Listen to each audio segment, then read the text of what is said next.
Bienvenidos a la universidad.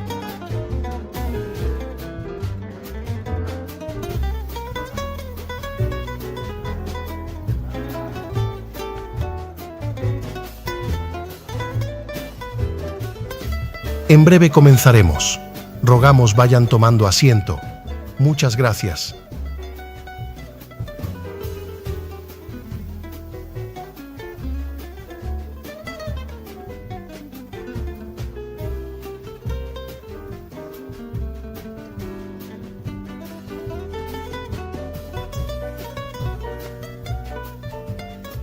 Bienvenidos a la Universidad Nebrija.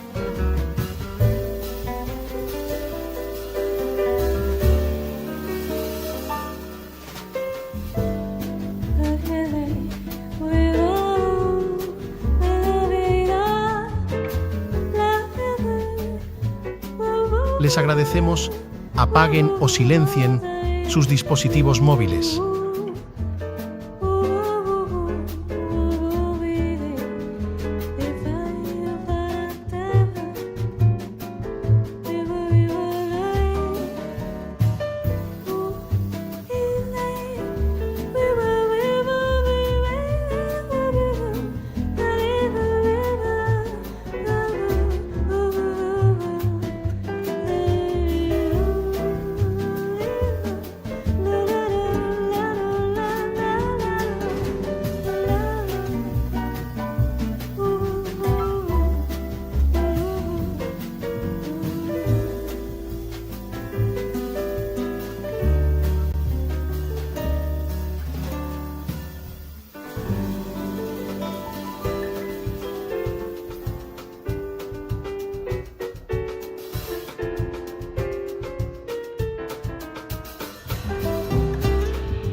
Bienvenidos a la Universidad Nebrija.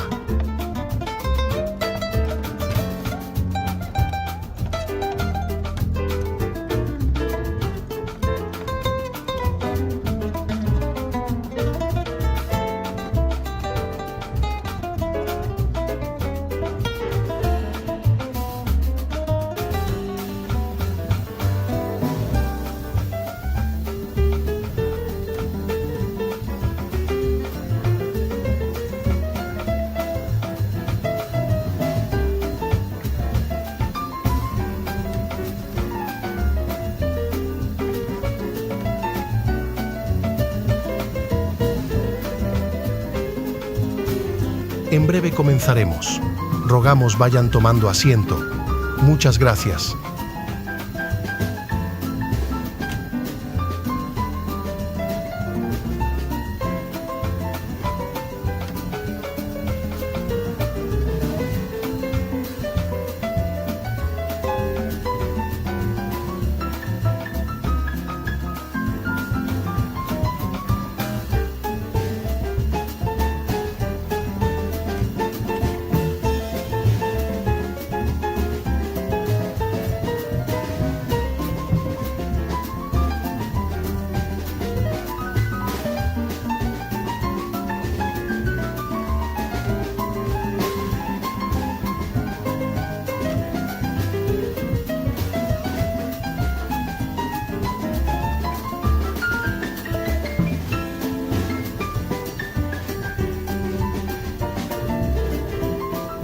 En breve comenzaremos.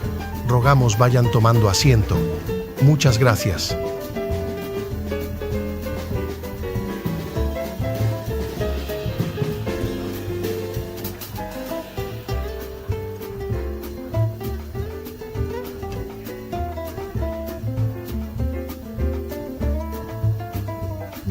Les agradecemos, apaguen o silencien sus dispositivos móviles.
Comenzamos. Les rogamos, guarden silencio.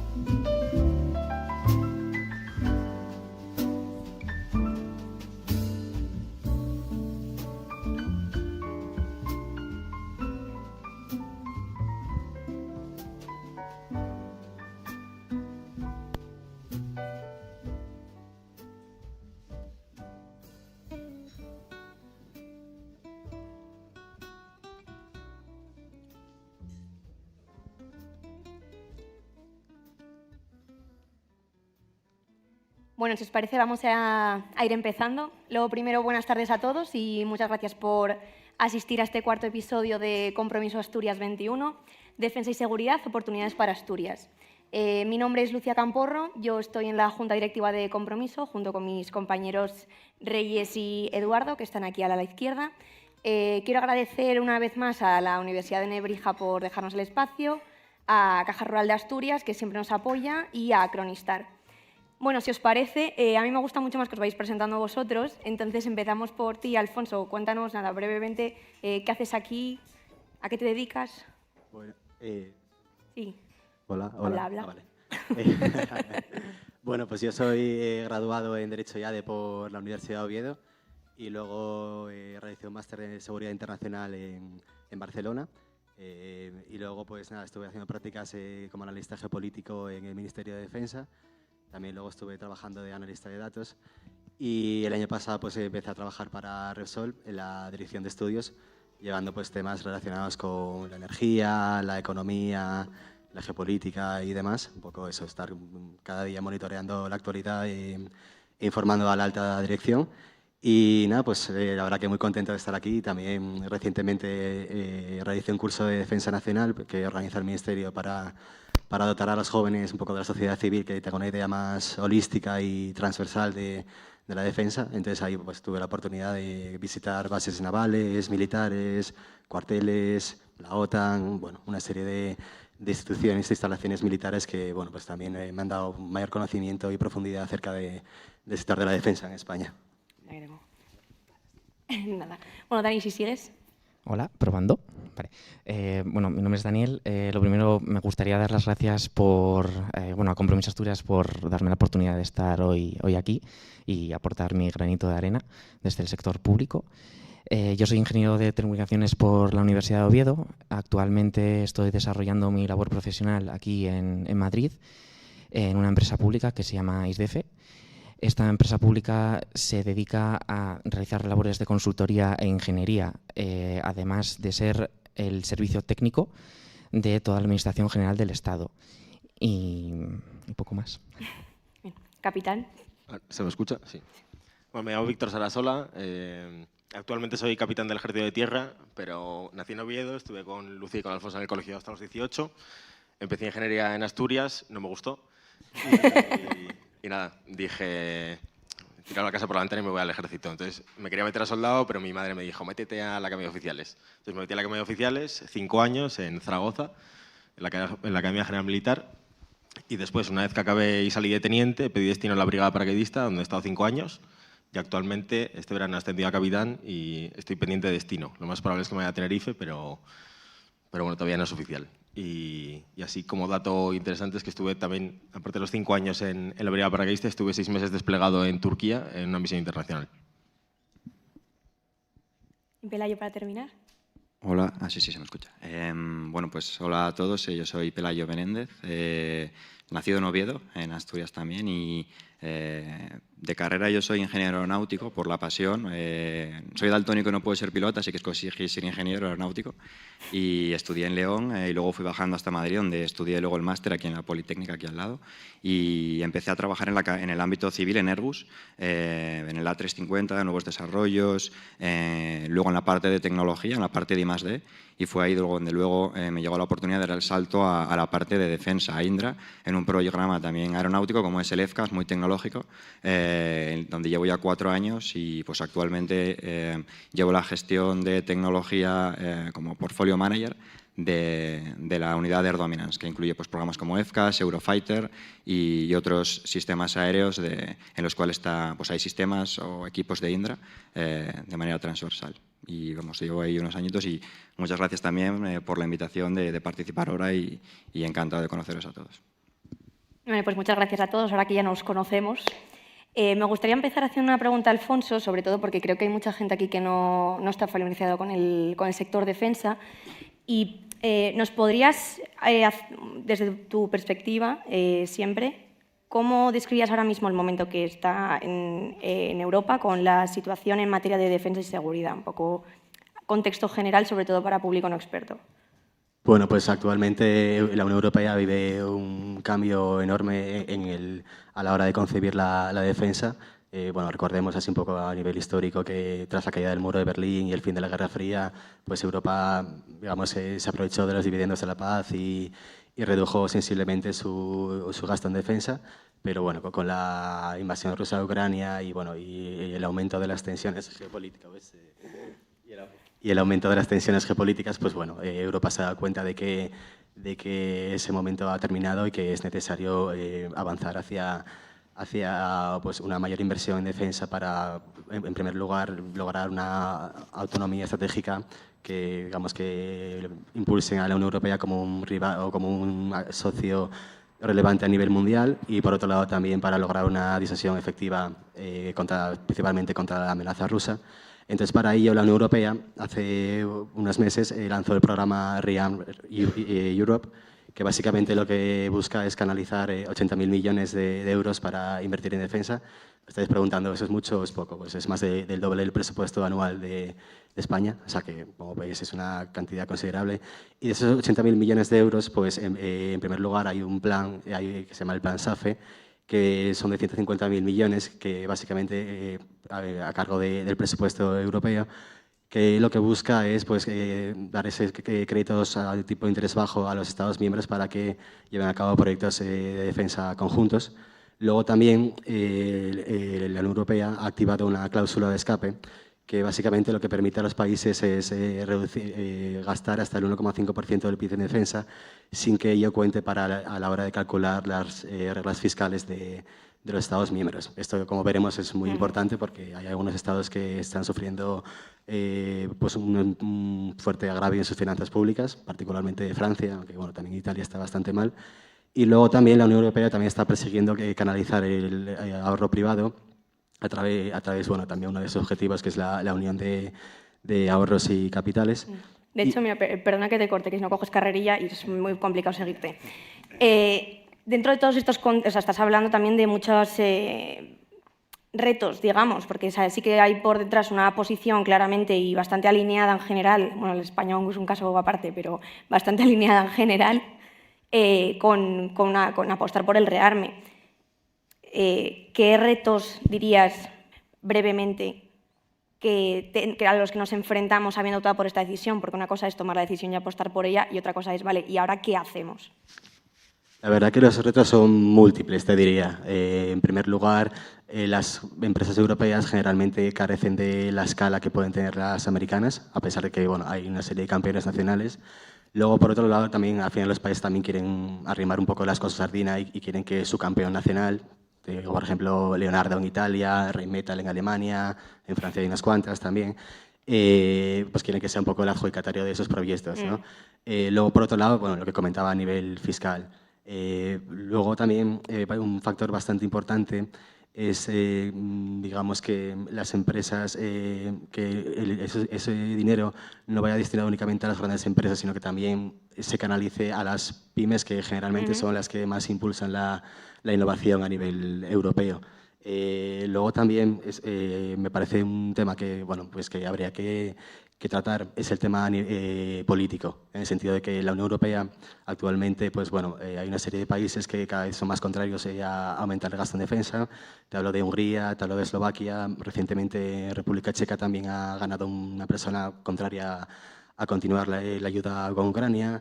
Luego, a nivel parlamentario, precisamente hoy ha habido 2 mociones de censura contra la presidenta de la Comisión Europea, von der Leyen. Bueno, pues cada vez están surgiendo más fuerzas políticas dentro del arco parlamentario europeo contrarias un poco a ese rearme. Bueno, y en ese contexto, bueno, España es uno de los países que está un poquito reacio, digamos. Me gustaría a ti, Víctor, preguntarte, sobre todo desde tu experiencia personal como usuario, al fin y al cabo, de este tipo de productos, ¿cómo ves la situación de defensa en España? Pues actualmente, todo esto desde mi punto de vista y lo que yo he vivido. O sea, no sé en lo que se gasta el dinero de los jefes, pero es verdad que desde que yo llegué hace 10 años al ejército, el cambio más grande fue hace 3 años, que es cuando coincide, la en el guerra 22. con Ucrania. Que todos los proyectos de futuro, de nuevos vehículos, de nuevos materiales que supuestamente iban a llegar, que nunca llegaban, llegaron. Y de hecho un ejemplo es el que vivimos tú y yo en IFEMA, en la Feria de Armas, que vimos el EIMOS, que es un mortero que va a subir en un vehículo, que se apunta solo, que vamos, una maravilla. Pues al año siguiente ya estaba en el cuartel y había 3. Y dije, joder, pues es verdad que sí que están gastándose el dinero bien. Y entonces en ese sentido sí que se nota. Luego además también en las vacantes que sacan muchas más vacantes para tropa. Y por ejemplo en mi caso, cuando yo más lo he vivido es en las maniobras internacionales. O sea, desde cuando llegué, los 2 primeros años eran solo maniobras en España y estos 3 últimos años no hemos parado de maniobras con franceses, con americanos, con alemanes, con polacos, o sea, con todo el mundo. Incluso las misiones internacionales se ha abierto ahora Eslovaquia, por ejemplo, se rumoreaba que se iba a abrir Rumanía, también está Letonia, o sea, todos en la frontera este. Yo estuve en Turquía y estuve trabajando con polacos, mano con mano. Y las que son un ejército súper profesional y se nota mucho que hay como el intento de comunicación entre ejércitos de la Unión Europea. Y eso sí que se nota y es un gusto poder trabajar con esa gente. Bueno, sí que se están promoviendo colaboraciones entre ejércitos y maniobras conjuntas, ¿no? Sí, sí. O sea, todos los años hay unas anuales que se hacen. Yo estuve en Letonia, por ejemplo, de maniobras con los americanos y con los letones. ¿Y cómo ves dentro de esas colaboraciones internacionales? No, Pelayo, dale, si no. No, que iba a decir que complementar que además desde el punto de vista también de la industria, que es como un poco el otro lado de la moneda, pues también hay ese incremento de, pues sí, al final a raíz de pues un mundo quizá un poco más conflictivo, más inseguro, con amenazas de distinto tipo, ¿no? Que al final pues no es algo positivo, pero también la necesidad a veces hace virtud y eso hace que eso se traduzca en oportunidades para la industria, como es en este caso, como estamos ahora precisamente en este evento hablando, pues de tipo industrial, de reindustrializar Europa y reindustrializar España, y al final pues Asturias es una de las piezas claves en España, y también pues muchos de estos equipos con los que Víctor trabaja o los compañeros de las Fuerzas Armadas pues tienen tecnología de vanguardia, y al final pues estas nuevas necesidades que se transforman, por ejemplo Rearm Europe comentabas, o programas nacionales, europeos, el EFCAS por ejemplo, pues permiten que la industria y con ello también la sociedad pues, y los trabajadores, al final el conjunto de la sociedad, pues pueda trabajar en proyectos de alta tecnología y bueno, pues eso pues también genera esas oportunidades de desarrollo en diferente ámbito. Y ya que sacas el tema de Asturias en particular, que dentro de este contexto, os invito a cualquiera de vosotros, si tenéis cualquier pregunta o duda, aunque haya al final turno, estaré pendiente y y nos podéis interrumpir o cortar, ¿vale? Sin problema. El contexto de nacional de defensa, por ir particularizando un poco Asturias, que es donde teníamos que acabar, evidentemente. ¿Qué oportunidades crees que tenemos en Asturias, bien sea por geografía, por personal cualificado? Sí, pues yo creo que al final Asturias cuenta históricamente con una industria de defensa muy potente que pues ya incluso tiene las raíces siglos atrás, ¿no? Desde la fábrica de armas y que históricamente siempre ha tenido esa huella y en los últimos años quizá por lo que comentaba Alfonso, esos dividendos de la paz, ¿no? Ese mundo seguro, pues quizá la industria de defensa había ido poco a poco pues reduciendo su importancia, seguía habiendo grandes programas, seguía habiendo mantenimiento, seguía habiendo industria como tal, pero poco iba cayendo. Y ahora Asturias, o la industria en general y Asturias en particular, con la oportunidad, por ejemplo, de pues la inversión, por ejemplo, de Indra, con esta compra del Tallerón, con hacer de Gijón y de Asturias el centro neurálgico de producción de vehículos terrestres y con ello un nombre propio en Europa, pues es una oportunidad muy concreta y que a su vez pues puede generar ahí un tejido, un polo tecnológico que devuelva a la industria y aproveche todo ese tejido que se generaba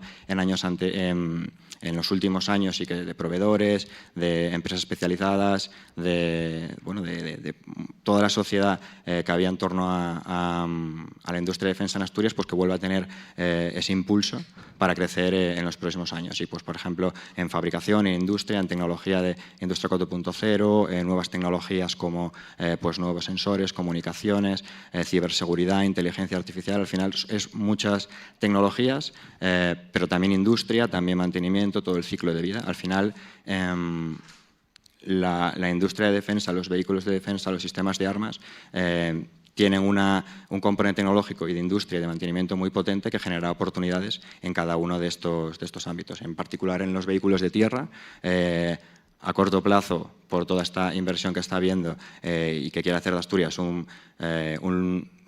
una región que sea un nombre propio en Europa, ya no solo en España, sino en Europa, pero también, por ejemplo, yo a nivel personal en el ámbito de EFCAS, que he estado trabajando varios años, tenemos partners que son asturianos tecnológicamente, con desarrollos tecnológicos. Es un programa que todavía está en una fase conceptual y de desarrollo tecnológico y hay empresas asturianas trabajando. Por lo tanto, hay oportunidades de todo tipo y lo que creo que ahora es aprovecharlas. Y bueno, y sobre todo debemos fomentar las herramientas que ya tenemos actualmente, por ejemplo, el Asturias Hub de Defensa, que es una herramienta que debemos potenciar, ya que une a, si mal no recuerdo, más de 50 empresas del sector y a través de ella debemos canalizar el esfuerzo entre las Fuerzas Armadas, el sector educativo y también el sector público. Luego también es muy interesante, bueno, sabéis que hace unos meses el Gobierno anunció un plan de 10.000 millones adicionales para llegar al 2% del PIB este año. Y bueno, dentro de ese plan también se incluye un corredor extra. Bueno, sabéis que la industria de defensa está dividida en 3 grandes corredores, el territorio nacional. Bueno, tenemos un corredor centro-mediterráneo, Madrid, Murcia, Valencia.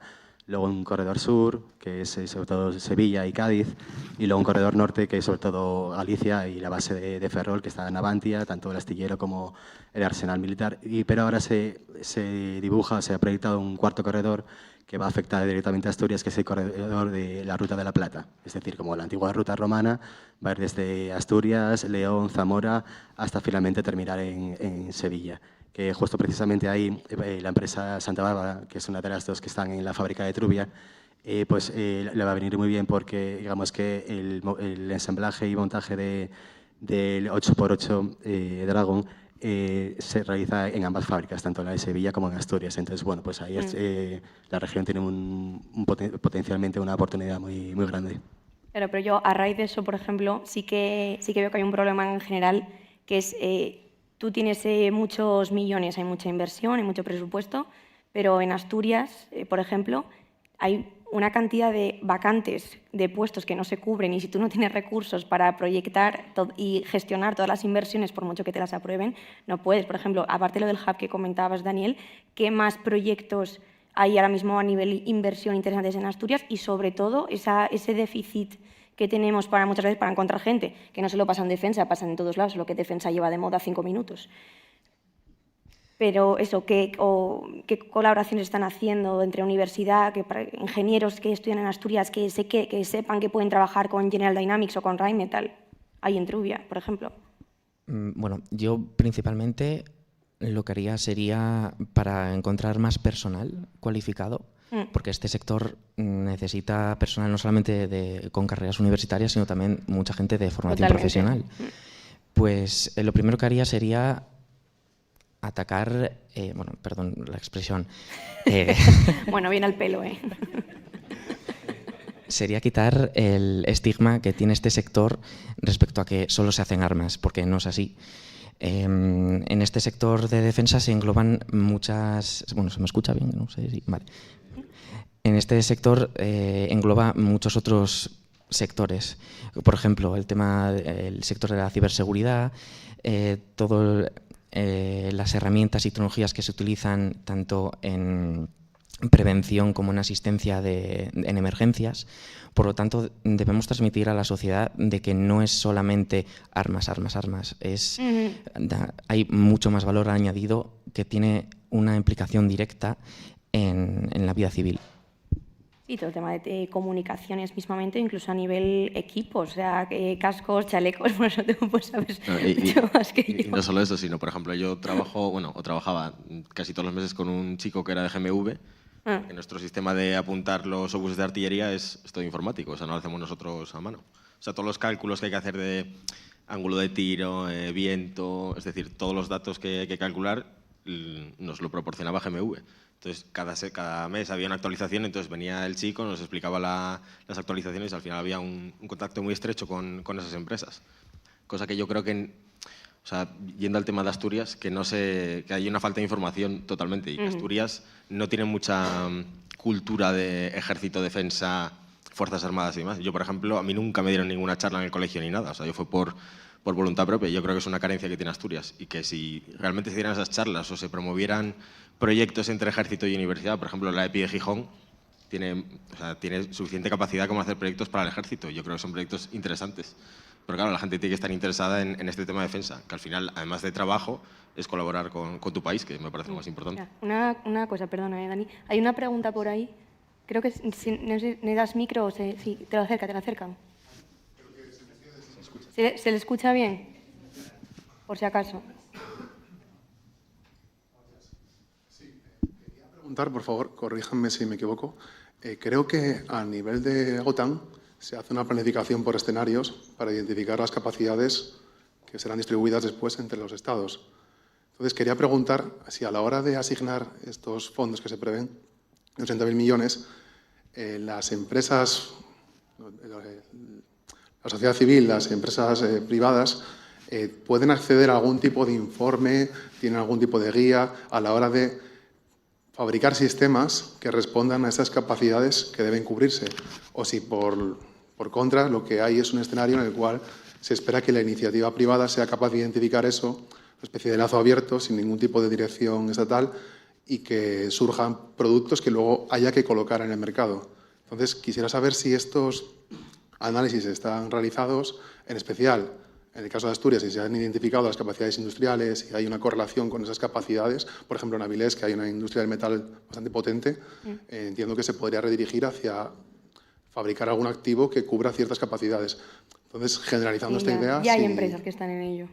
Sí, perdón. Que ya hay empresas que están reconvirtiéndose dentro del sector. Pero mira, yo creo que te contesta bien, Daniel. Sí, hablando ya en el contexto de España, el Ministerio de Defensa sí que realiza anualmente un documento en el que expone qué proyectos quiere adquirir y, si mal no recuerdo, es público. Lo que pasa que sí que desde el sector público, desde el que hablamos, hay mucho desconocimiento, como bien dices. A nivel OTAN no tengo tanto conocimiento, entonces no puedo responderte a esa pregunta, pero luego después te busco el nombre y te digo el nombre del documento.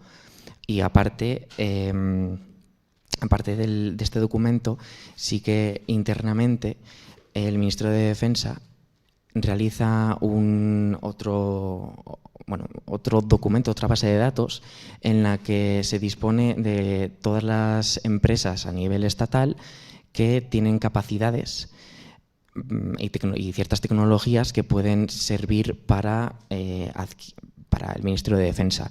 No desconozco con qué frecuencia se actualiza ese documento, pero sí que es algo que el Estado dispone de ello. De acuerdo, muchas gracias. Y además incluso la Estrategia Industrial de Defensa, por ejemplo, ¿no? Que se ha publicado, por ejemplo, en 2023, que recoge los principales puntos, objetivos, por decirlo así, tecnológicos o por sector, y luego además lo aterriza en una estrategia industrial más concreta que, por ejemplo, a nosotros, a las empresas, nos sirve mucho también para eso, saber sectores estratégicos, que luego también, pues al final, como empresa te acercas, ¿no? al ecosistema de cada zona en la que estás implantada y tratas de hacer de tractor, ya te buscas tú también, te ocupas de buscar a tus proveedores y de conocer las empresas que tienen ciertas tecnologías o lo que sea, pero también sí que, por ejemplo, también hay bases de datos que comentabas que interaccionamos entre empresa y Ministerio de Defensa para estar siempre al día y que son permanentemente revisadas.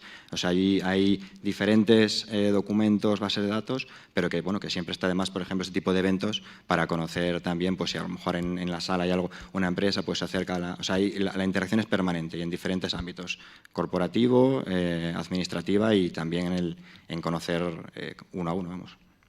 Luego también recientemente las Fuerzas Armadas se están centrando en tratar de suplir las capacidades en los nuevos espacios de dominio bélico.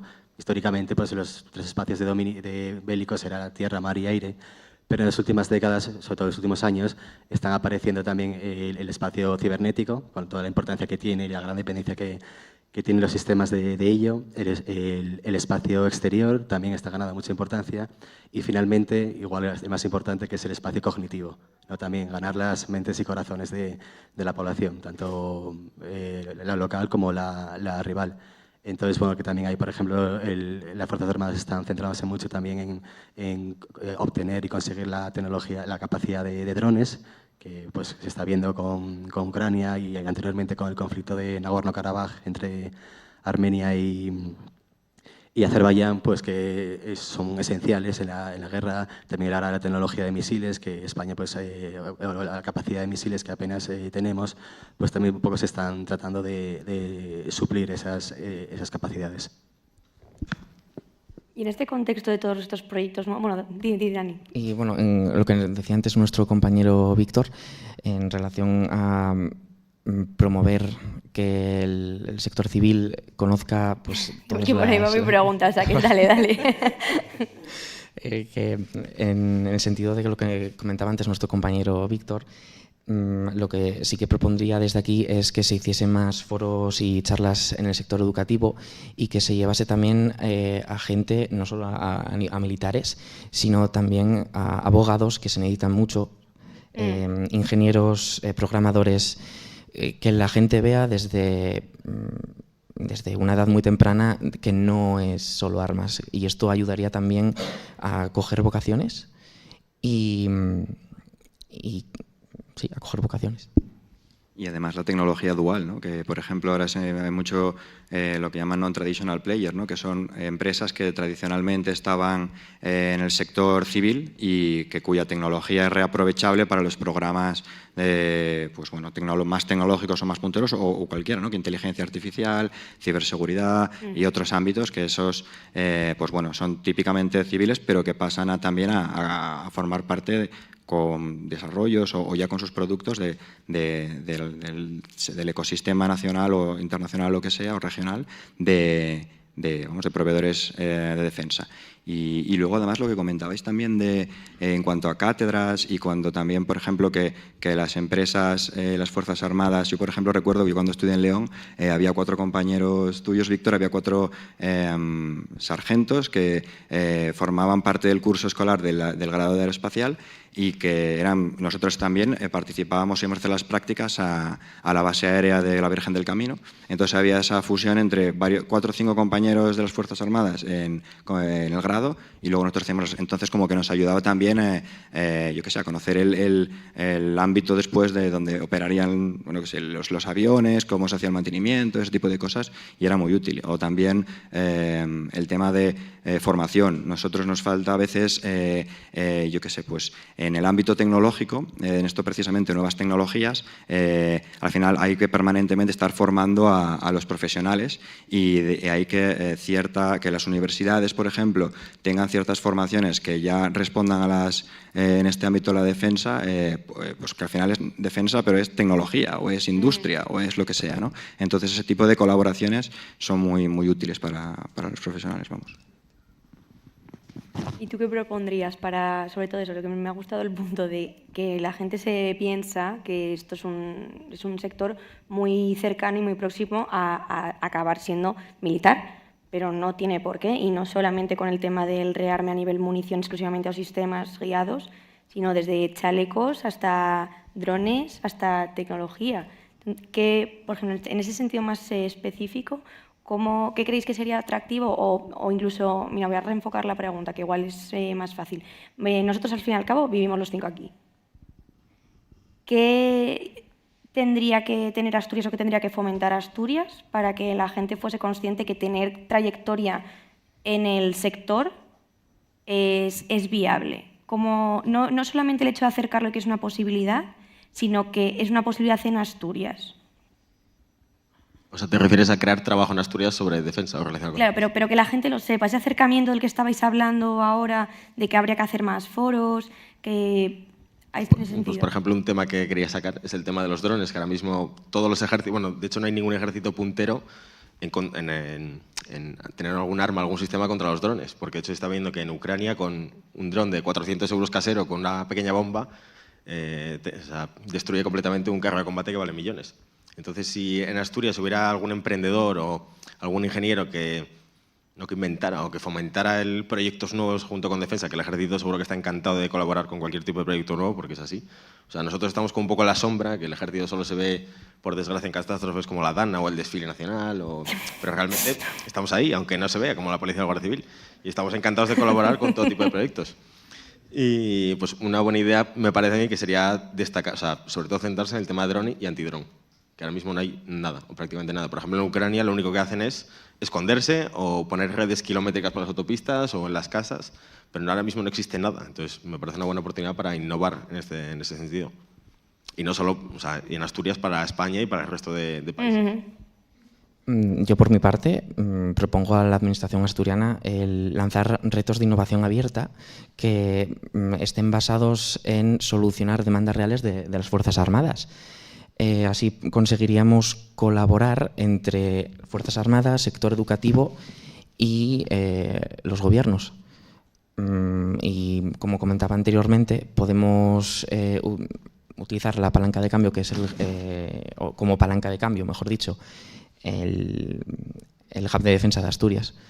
Creo que sería una muy buena herramienta para fomentar esto. Para fomentar todo esto. Luego también muchas empresas se están quejando de la lentitud burocrática, no únicamente por parte del Ministerio de Defensa, sino particularmente por parte de determinadas corporaciones locales, ayuntamientos, que a la hora de obtener las licencias de explotación, de actividad, pues se demora mucho en el tiempo, lo cual pues al final también es un desincentivo claro a la hora de invertir tanto en Asturias como en otras regiones de España. Hay, por ejemplo, pues al hilo de todo esto, lo del tallerón, por ejemplo, se ha pedido que ese proyecto se catalogue como proyecto de PIER, ¿no? Creo que es interés estratégico o algo así, que eso facilita el tema de la burocracia y facilita pues el desarrollo del propio proyecto, ¿no? Y ese tipo de medidas yo creo que pueden facilitar también pues que los proyectos que ya están en marcha y que van a suceder, pues sucedan antes, más rápido y mejor, ¿no? Y bueno, y también, por ejemplo, en cuanto a yo diría, ya no tanto a lo mejor por parte del sector público, sino también por parte de las empresas, participar en programas europeos que al final, pues a veces tiene que ser un poco, si las empresas no son grandes, traccionadas por empresas más grandes, ¿no? Pero sí que el participar en programas como los EDFs o en programas, por decirlo así, bueno, nacionales o regionales o lo que sea, en los cuales hay una empresa grande y luego un ecosistema de empresas más pequeñas, ya eso sirve para que esas pequeñas empresas estén en el radar, que era un poco lo que comentábamos antes, de las empresas grandes, y eso da lugar a nuevas oportunidades y al final pues genera ese tejido que hace que cada año, cada mes se va pues ampliando la experiencia y el alcance de los proyectos y las colaboraciones, etcétera. Y vamos, en cualquier caso, yo creo que Asturias en los últimos años sí que ha avanzado mucho con lo del hub también que comentas, en el sector de defensa, y yo creo que lo está haciendo, diría, yo creo que de la mejor probablemente en el ámbito de defensa, pero bueno, camino se hace al andar y esto todavía tiene muchos años por delante y son proyectos de muy largo plazo. Por ejemplo, en el FCAS, pues estamos todavía en el ámbito de concepto, bueno, de maduración tecnológica, como quien dice, pero el proyecto durará en torno a hasta la retirada en servicio, quizás sean 70 años. Pues da lugar a que el que lo haya diseñado, pues quizá no lo vea luego retirarse en servicio. Luego también es muy interesante, un poco siguiendo tu línea argumental, el tema de lo que se llama el multiplicador de la inversión en defensa, que básicamente lo que viene a decir es que cuando inviertes un euro en defensa, luego un poco pues, ese euro llega a otros proveedores, que a su vez crean riqueza, que a su vez tienen otros proveedores y demás. Y se calcula, recientemente ha salido un estudio de BBVA Research, que está en torno a 1,4 o 1,6. Es decir, por cada euro que se invierte en defensa, ceteris paribus, o bueno, un poco manteniendo constante el resto de variables, pues se recibirían 1,4 euros agregados, ¿no?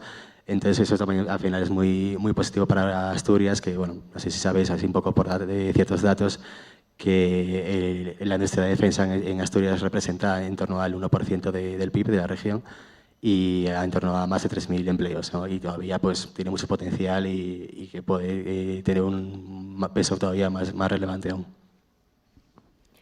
Y os quería hacer una última pregunta antes de pasar al turno de preguntas. Esto tiene que ser una opinión 100% personal, ¿vale?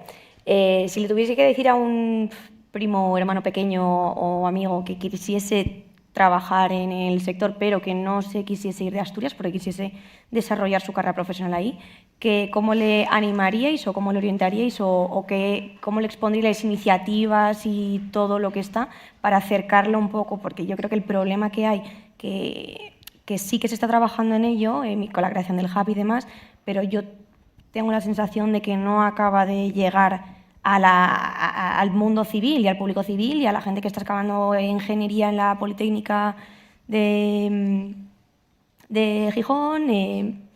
O sea, ¿vosotros qué le diríais, vosotros que trabajáis o conocéis, estáis en el sector, para no marcharse de allí?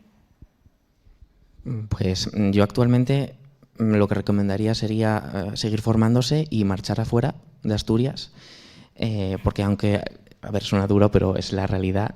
Actualmente no hay tanto trabajo, pero con la inversión que se va a hacer y que ya se está haciendo, a medio o largo plazo sí. Entonces, yo reorientaría esto como una oportunidad para salir afuera, formarse, conseguir contactos sobre todo, y luego volver con la misión de aportar a Asturias. Y para ello también se necesitan empresas que den, por un lado, estabilidad a nivel laboral con proyectos ambiciosos, también centrándonos en que Asturias ya tiene una calidad de vida, entonces ya con eso ya puedes competir con cualquier capital europea, me atrevería a decir. Ahora solo haría falta pues esos proyectos más ambiciosos, porque actualmente pues se están haciendo cosas, pero falta ese empuje. Bueno, yo barriendo para casa. Ahora, al final, ser militar tiene que ser vocacional, pero no puede ser vocacional si no sabes siquiera que existe o si lo has visto en películas y videojuegos y poco más. Entonces, yo lo que haría es, si tuviera en mi mano poder elegir, haría jornadas de puertas abiertas. Ahí en Asturias tenemos uno de los mejores cuarteles de España, con una unidad que es puntera totalmente, que es la Brilat. Entonces, que los niños fueran a verlo o que hubiera más contacto estrecho entre militares y civiles, que al fin y al cabo es proponerlo, o sea, que alguien lo proponga y se va a hacer seguro. Y luego es que en Asturias realmente solo tenemos un día que se va al ejército, que sea un día en Gijón, que salen los aviones a a hacer la exhibición aérea y unos cuantos stands y poco más, quitando el día de las Fuerzas Armadas. Entonces, yo promovería eso, incluso que vayan, o sea, desde un soldado, sargento, capitán, lo que sea, a dar charlas a los diferentes colegios. O sea, que hubiera como un programa de concienciación, y no solo en los colegios, sino en las universidades, porque tú puedes estudiar ingeniería y meterte a militar, pero no lo que hago yo, sino ser ingeniero politécnico, o estudiar Derecho y ser abogado militar, o estudiar Medicina y ser médico militar, o enfermero, o veterinario, si es que tenemos todas las profesiones, y la gente no lo conoce. Ya. Entonces eso me parece un punto bastante importante.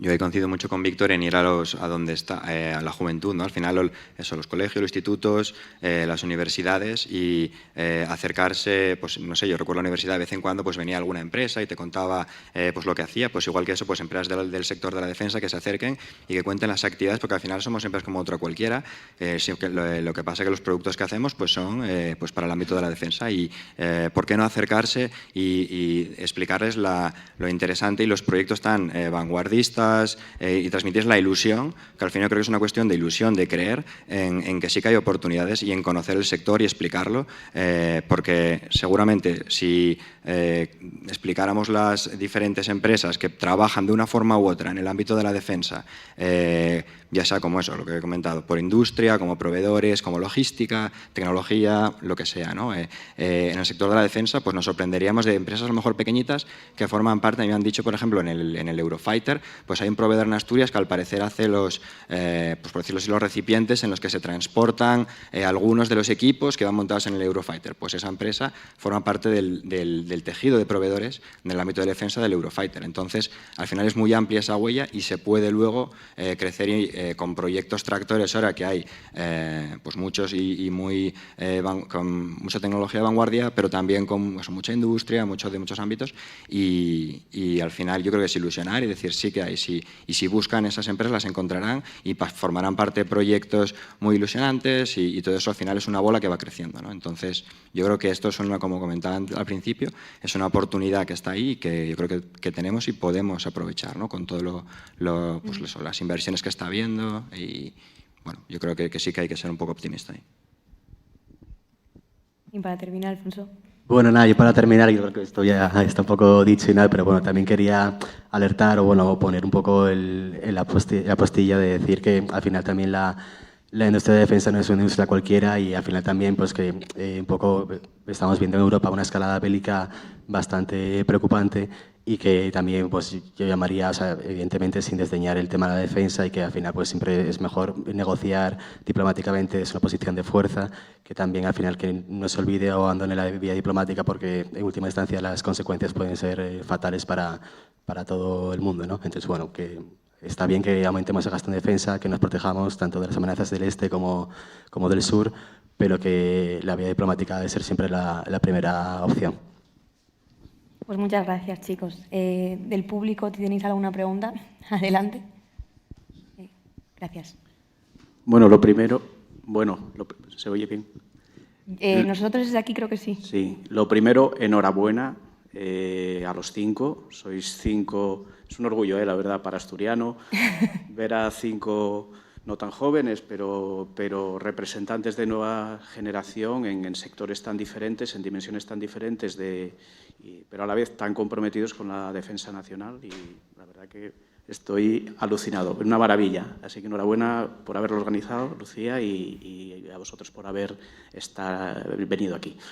Tengo 2 preguntas, las enuncio y me ayudáis. La primera es para Víctor y otra para Pelayo. Para Víctor, la pregunta va en el sentido de, vemos ahora mismo, hablamos mucho de tecnología, de economía, de empresas, de inversión, de programas, pero al final de la guerra hay heridos, hay muertos, hay personas que arriesgan su vida. Con la entrada del ciberespacio y de todo esto, ¿tienes la sensación de que se ha cogido un poco distancia de lo terrible que es el enfrentamiento militar y este tipo de cosas? No sé si tienes esa distancia o no la tienes, ¿no? Pero esa era un poco la pregunta. Y lanzo la otra pregunta, ¿vale? En 25 años No os podéis imaginar, vosotros no lo conocisteis, pero no os podéis imaginar lo que ha cambiado la defensa y la guerra. Me gustaría, Pelayo, desde una posición de la industria militar, ¿cómo veis la guerra dentro de 25 años? ¿Cómo veis ese futuro en el 2050 si ahora mismo podéis tener? Pues contestando a tu pregunta, yo creo que no, que el ejército está muy concienciado, bueno, el ejército de armada y el ejército del aire, que está muy concienciada. La pregunta es más para la sociedad. Ah, para la sociedad.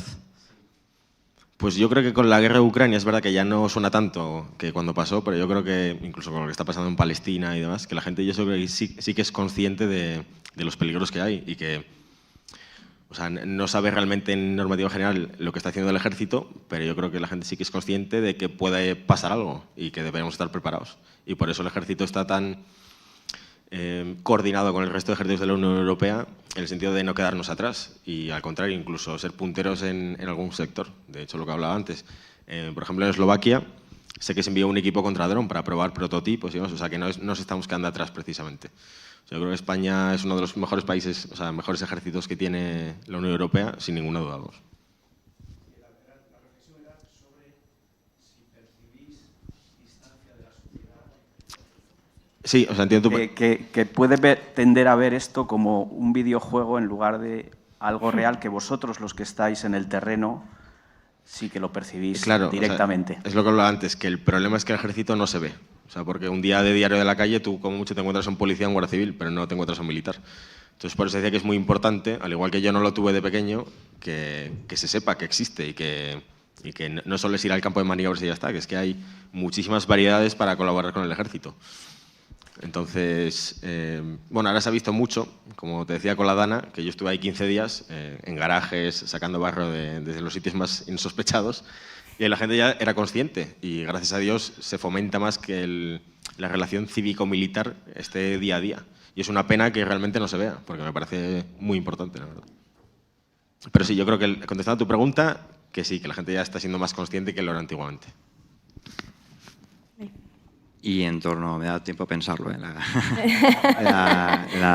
en torno a cómo será el campo de batalla pues dentro de 25 años, pues es una incógnita, eso es lo primero, ¿no? Pero sí que hay pues tendencias, ¿no? Por ejemplo, comentaban antes el tema de los nuevos dominios, que al final hay una palabra muy de moda ahora, que es el multidominio, pero que al final refleja esa... pues las fronteras entre lo que es el dominio aéreo, marítimo, terrestre, el ciberespacio, el espacio, el cognitivo, pues se va a diluir y al final será un conjunto de todo, ¿no? Entonces, al final, por ejemplo, hay un ciclo que es el ciclo de toma de decisiones, ¿no? Que es el ciclo LODA Loop, que es Observe, Orient, Decide, Act, que es como el ciclo que hace la toma de decisiones en no sé si todo en los soldados, como quien dice, o las Fuerzas Armadas, ¿no? Pero la toma de decisiones, y eso se va acelerando históricamente con las nuevas tecnologías. Entonces, al final, tecnologías ahora como la hiperconectividad, que, pues, con sistemas de comunicaciones interconectados, con diferentes nodos, ¿no? Que son plataformas que no son únicas, sino que están conectadas a otras y permiten toma de decisiones en lo que es, por ejemplo, una nube de combate, ¿no? Que permita pues eso, los enjambres, unirlos a, por ejemplo, el avión de combate, pero que también fusione la información con sensores de una fragata y al final la decisión la tome otra persona que tiene la capacidad de tomar esa decisión y el rango para tomar esa decisión que está en un tercer sitio, ¿no? Entonces, esa descentralización y las tecnologías como inteligencia artificial, comunicaciones, en un futuro todavía más lejano, la cuántica, sensores de nueva generación, sensores interconectados, ciberseguridad, pues permitirá que esa toma de decisiones y la importancia de plataformas concretas no sea tanto, sino como más bien el conjunto de todas ellas. Y al final la automatización, los drones que comentábamos antes, y bueno.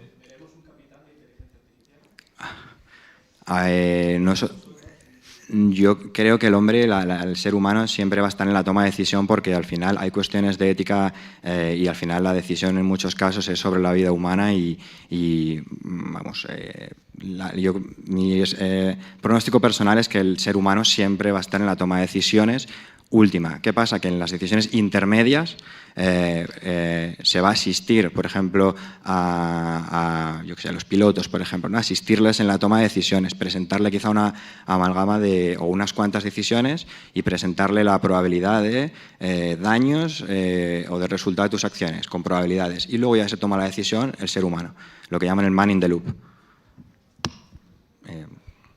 Hay una pregunta por ahí al fondo, si le podéis acercar el micro. Sí, ya me lo habían dado. Ah, vale, gracias. Uy, sí, ¿no? Vale. A ti no. Lo pongo un poco lejos. Lo tocasteis un poco al principio y es el tema de cómo financiamos esto. O sea, con la situación que tenemos en Europa de Alemania 2 años en recesión técnica para entrar en el tercero. Francia fiscalmente cerca de un rescate. Italia también. España tampoco está para echar cohetes. Entonces, opciones que hay. Deuda, impuestos, subir impuestos. ¿Cómo financiamos todo este gasto en defensa? Con la situación actual de Europa. Pues yo una de las propuestas que hago desde aquí es que podríamos utilizar herramientas fiscales, por ejemplo, una desgravación hasta el 100% de todos los proyectos de I+D+I sería una buena alternativa. De hecho, ya se utiliza en otros polos tecnológicos como Silicon Valley y, de hecho, es una herramienta tractora para tanto grandes como pequeñas empresas. Entonces, yo desde aquí, pues, es algo que lo propongo. Desgravar, lo que haces es que no paga impuestos esa empresa, pero al final esta financiación es pública. ¿De dónde sale? O sea, ¿de dónde viene? Al final tienes 3 vías y hay que elegir igual las 3. Hay varias que están bastante complicadas, bueno, en realidad todas, y creo que pues eso es lo que habría que poner sobre la mesa, porque de momento es, sí, vamos a gastar 80.000 millones, pero ¿quién lo paga?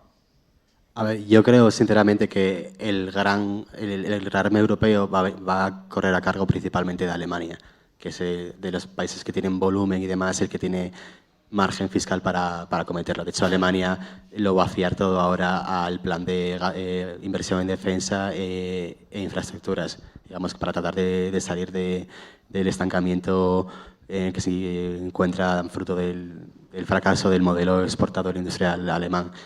Van a ser los grandes, los que en términos de volumen van a ser los que más dinero metan, porque al final, como decías tú, Francia no tiene margen fiscal para ello, Italia no tiene ni margen ni tanta voluntad, Polonia ya gasta mucho en defensa, está por encima del 4%, España tampoco, hemos aumentado 10.000 millones, pero tampoco tenemos intención de aumentar muchísimo más, desde luego no vamos a llegar a ese 3,5% que propone la OTAN, por lo menos en el corto plazo, 5% incluyendo también gasto en nobles tecnologías, así que principalmente va a correr a cargo de Alemania, que lo van a fiar a la deuda porque pueden.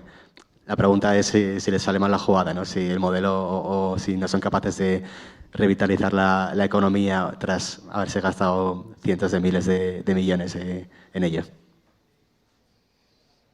Entra por aquí. Sí, en parte la pregunta acaba de ser hecha y contestada, pero quería añadir una cuestión, y es que me he llevado la impresión subjetiva, relacionada con esto precisamente, de que la mayor parte de la financiación vendría por entidades estatales, pero me pregunto si es posible competir en ausencia de fondos de inversión, gestoras de private equity, etcétera, porque las empresas, cuando se pretende crear un tejido de pequeñas empresas que puedan crecer y colocar sus productos en el mercado para responder a ciertas capacidades, tienen que crecer a un ritmo mínimo o son devoradas por la competencia. Entonces, pensando en casos de Estados Unidos, tipo Anduril, Palantir, etcétera, me gustaría saber hasta qué punto se pueden aprender lecciones de cómo operan en otros escenarios, en otros países, y si aquí en España, no quería llevarlo tanto a Asturias porque me parece un caso muy particular, pero al menos a nivel de España, si se ha identificado que la carencia de este tipo de entidades privadas pudiera ser un obstáculo para que esto se desarrolle. Es una pregunta abierta, no sé muy bien a quién dirigirla. Gracias.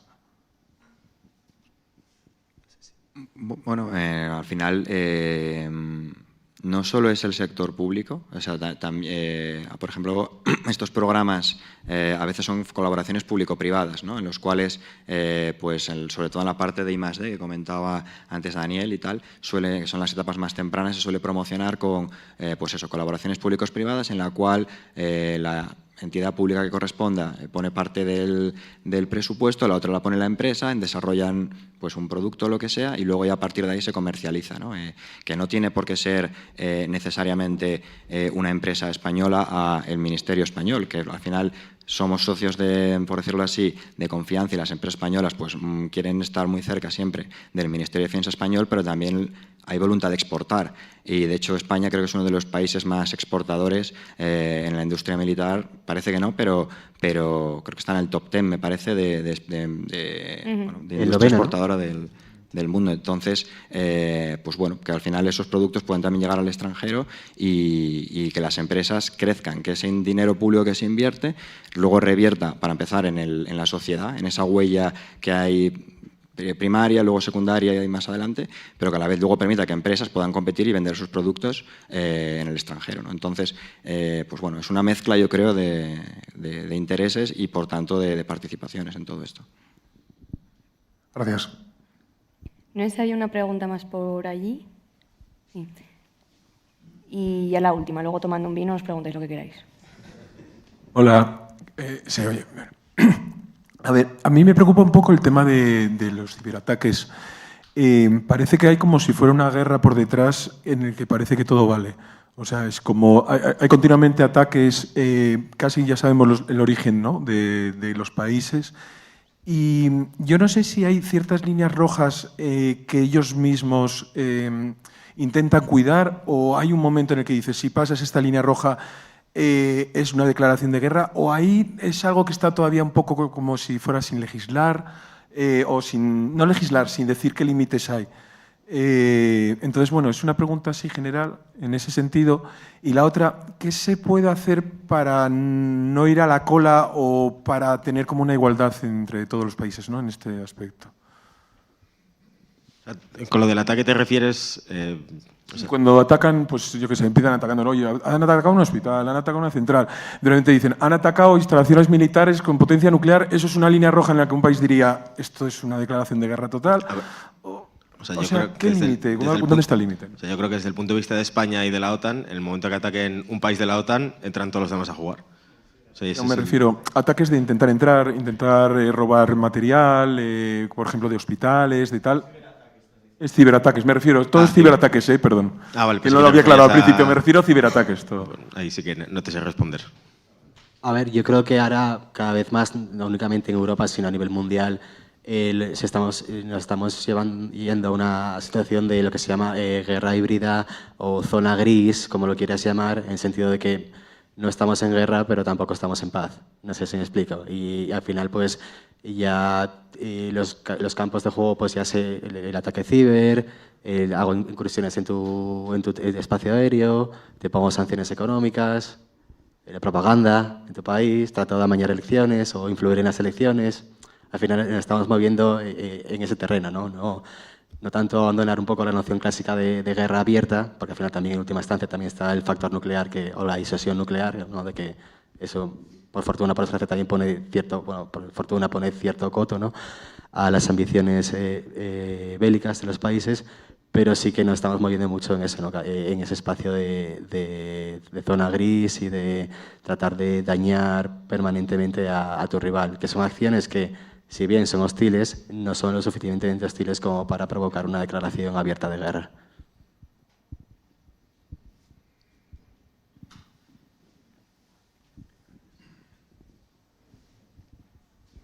Vale, pues si no... Bueno, Eduardo. A ver, sí, Eduardo es el presidente. Hay que... El presidente.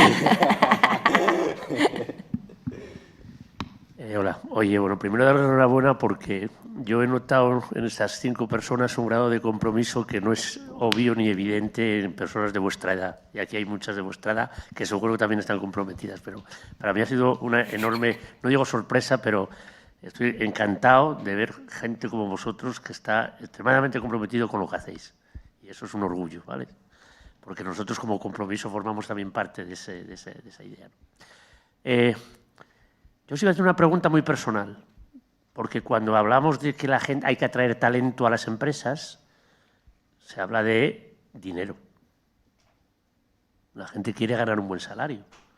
Y yo no sé si los 5, y probablemente empiezo por el capitán, cuando una persona mucho más joven que vosotros os va a hacer esta pregunta, ¿cómo le vais a responder? ¿Merece la pena porque gano mucho dinero, porque puedo, digamos, combinar mi vida personal con la profesional? Porque eso es lo que está hoy en la gente joven que está estudiando en la universidad y en formación profesional. Eso es lo que nos preguntan y nos dicen a nosotros en Compromiso. Oye, no me quedo aquí porque tengo mejor salario en otro sitio, o me quedo en Asturias por esto. Entonces, el tema, digamos, de esa remuneración, tanto salarial como, si queréis, combinación de la vida privada y profesional en vuestros 5 ámbitos. El de Lucía lo coloco porque obviamente está con nosotros en la junta directiva. Pero en vuestros 4 ámbitos, ¿os satisface? ¿Es atractivo? Si alguien os hace esta pregunta, ¿le animaríais a que hiciera lo que vosotros habéis hecho? Gracias. Yo sin duda. O sea, si realmente tiene vocación por el ejército, o sea, no deja de ser un trabajo no como cualquier otro, pero aparte de ese sueldo que tenemos todos, lo estás haciendo por tu país, o sea, por colaborar con algo más. Y si encima lo haces en Asturias, que es la posibilidad, porque está el cuartel, pues estás viviendo en Asturias, que es, o sea, mayor lujo yo creo que no hay. Yo porque no puedo, porque no es mi especialidad la que hay en Asturias, pero si lo estuviera encantado de estar ahí. O sea que sí, animaría a la gente. Pero claro, no puedes ser militar si no tienes vocación de, o sea, porque al final no vas a ser feliz. Yo creo que también, o sea, en mi caso personal yo estoy absolutamente encantado porque es al final lo que os decía, mi pasión, por decirlo así, siempre ha sido la aeronáutica, y al final estar en programas tecnológicos punteros, en proyectos que tienen trascendencia, pues eso per se ya tiene un valor, ¿no? Entonces, por supuesto, al final todos trabajamos por dinero, ¿no? Entonces, pero también que, además del dinero, que es una cuestión pues, que se negocia y ese tipo de cosas, luego también que estés a gusto. Y tiene que ver con este tema de la ilusión que comentábamos antes por los proyectos y sentir que formas parte de algo grande y sentir que contribuyes, que tienes, no sé, que lo que haces y las horas que echas en el trabajo sirven para algo que tiene huella, ¿no? Entonces, y además cuando es en tu región, como comentaba ahora Víctor, y en casa, pues eso también suma muchos puntos, ¿no? Entonces, yo creo que la defensa ahora mismo genera, pues obviamente hay mucha inversión detrás, por lo tanto hay dinero, pero a la vez para aquellos que quieran o aquellas que quieran tener un desarrollo personal en algo que realmente les interese y proyectos pues a largo plazo, que tengan además una variedad de sectores que no tiene que ser todo ingenieros. Puede ser también gente que esté fabricando en una fábrica, puede ser luego la logística, puede ser, por ejemplo, nosotros tenemos TMAs, técnicos de mantenimiento aeronáutico, que sin ellos no se mueve una tuerca en un avión, pues esos también forman parte del talento, ¿no? Entonces, hay oportunidades para todo, hay grandes programas y, vamos, si demás puede ser como parece que empieza a ser y como está siendo en Asturias, pues doblemente bueno, sí, sí. No sé si queréis responder a vosotros o damos la mesa por concluida. Bueno, yo a nivel personal me gusta el que en los proyectos en los que trabajo tengan un impacto social o ayuden a los demás. En mi caso, al trabajar en el Ministerio de Defensa, mi trabajo impacta directamente en el trabajo de Víctor. Entonces, el sentir que estoy ayudándoles a hacer su trabajo y a protegerles, a mí es un activo, un valor social que a mí me llena, aparte del sueldo, como comentaba Pelayo. Sí que es un sector que a largo plazo, con años de experiencia, te pagan muy bien. A mí me pagan bien, la verdad. Y poniendo el foco en Asturias, en lo que comentábamos antes, quizás ahora a corto plazo es más complicado encontrar tu hueco, pero a medio y largo plazo yo animo a la gente a que se una. Yo es que, digamos que no trabajo directamente en el sector de defensa, entonces tampoco mi salario no puede ser equivalente al de la media del sector, pero bueno, digamos que no me quejo tampoco, ¿no? Podría ser más alto. Bueno, pero ya ves que estamos todos buscando gente de todos lados, de cuando quieras nos llamas. Bueno, lo dicho, damos la mesa por concluida. Muchas gracias a todos por venir y por escucharnos y os invitamos ahora a tomar un vino, una cerveza, lo que queráis y seguimos comentando este tema que nos queda un ratito para compartir todavía.